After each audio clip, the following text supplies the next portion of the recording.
अस्सलाम वालेकुम। मेरा नाम सादिया मुज़म्मिल है। मैं क्लास नर्सरी की टीचर हूँ और मेरा ताल्लुक़ the smart school sir Syed Ahmad Khan campus 1 से है। प्यारे बच्चों, आज हम करेंगे अलिफ मद्दा से मिलाकर दो हुर्फ़ी अल्फाज बनाइए। यहाँ पे हमारे पास किसकी तस्वीर दी हुई है? आम की। और आम किससे आता है? अलिफ मद्दा से। तो हम यहाँ लिखेंगे अलिफ मद्दा। जब हम अलिफ मद्दा को मीम के साथ मिलाएंगे तो क्या बन जाएगा? आम। अलिफ मद्दा मीम साकिन आम। प्यारे बच्चों, ये क्या है?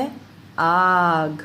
अलिफ मद्दा से आग। तो यहाँ हम सबसे पहले लिखेंगे अलिफ मद्दा, और जब अलिफ मद्दा के साथ हम गाफ को मिलाएंगे तो क्या बन जाएगा?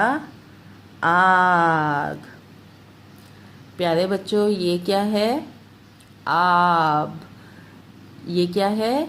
आब। आब किससे आता है? अलिफ मद्दा से। तो हम यहाँ क्या लिखेंगे? अलिफ मद्दा।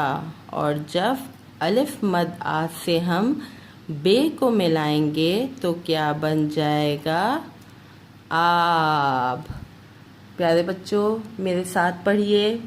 अलिफ मद्दा मीम साकिन आम।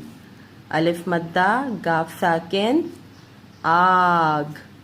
अलिफ मद्दा बे साकिन आब। प्यारे बच्चों, उम्मीद करती हूँ कि आपको दो हुर्फ़ी अल्फाज समझ आ गए होंगे। घर में रोज़ इसकी मश्क करें। देखने के लिए बहुत शुक्रिया। अल्लाह हाफ़िज़।